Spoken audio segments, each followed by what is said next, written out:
ایک چھوٹی سے گاؤں میں جو گھنے جنگلوں کے بیچوں بیچ تھا، ہر گھر کے ساتھ ایک خوبصورت باغ تھا اور راتیں ہمیشہ پرسکون رہتی تھیں، مگر آدھی رات کا وقت کچھ الگ ہوا کرتا تھا۔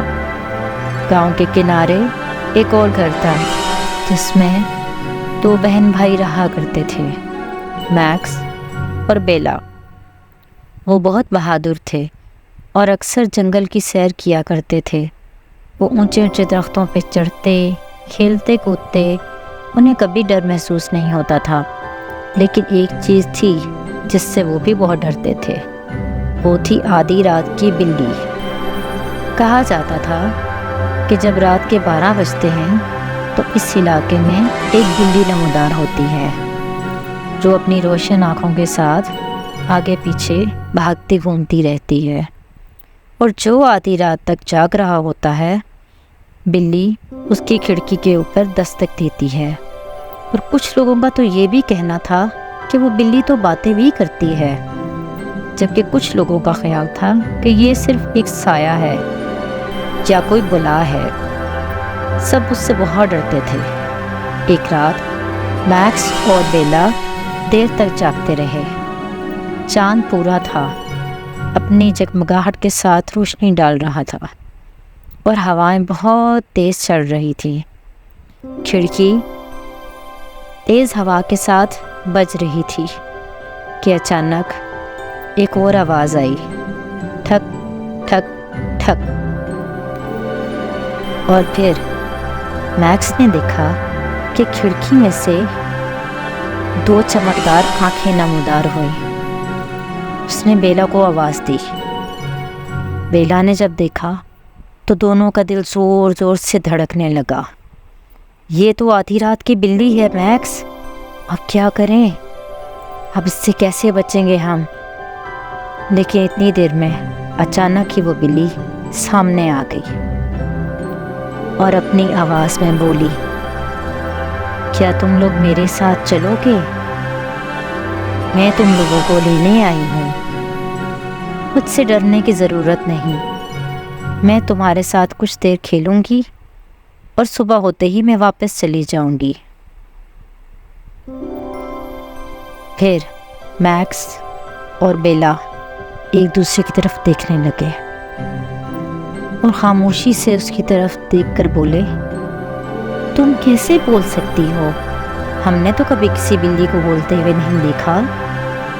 بلی نے کہا، میں تمہاری دنیا کی بلی نہیں ہوں، اب تم میرے ساتھ چلو، میں تمہیں کہیں کی سیر کرواتے کے لاتی ہوں۔ بیلا اور میکس نے ہمت کی اور وہ دونوں آہستہ آہستہ اس کے ساتھ چلنے لگے۔ بلی ان دونوں بچوں کو لے کر جنگل کی طرف چل پڑی، ایک خوفناک جنگل جس میں وہ دونوں بڑی ہی پریشانی کے ساتھ جا رہے تھے۔ رات کا سناٹا انہیں مزید ڈرا رہا تھا۔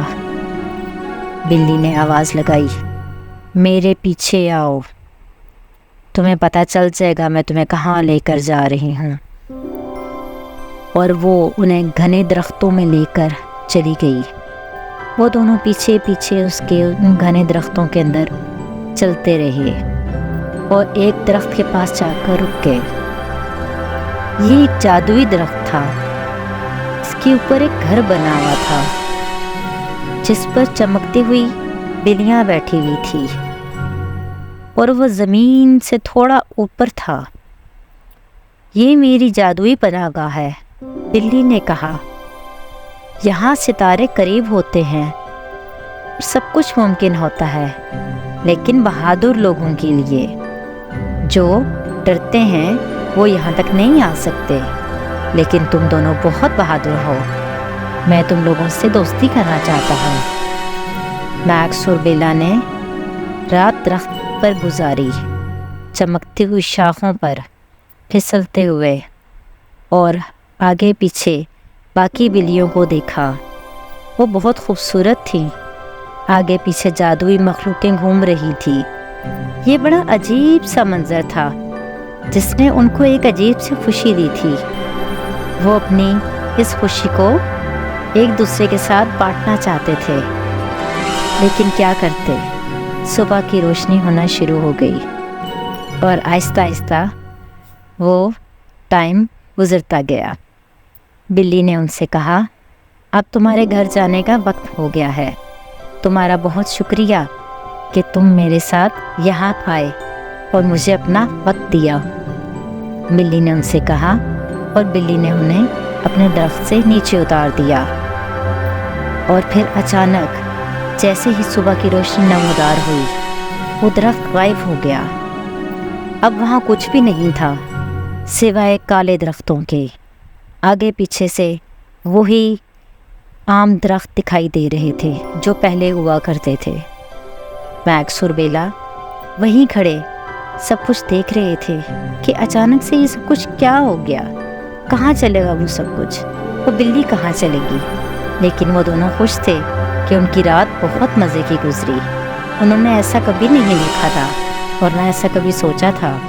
وہ دونوں گھر واپس آ گئے اور دوبارہ سے اس رات کا انتظار کرنے لگے، اور انہوں نے یہ بھی جان لیا کہ وہ کوئی خطرناک بلی نہیں تھی، وہ صرف اپنے لیے دوست تلاش کرنے کے لیے آیا کرتی تھی اور اپنے دوستوں کو جادوئی سفر پر لے کے جایا کرتی تھی۔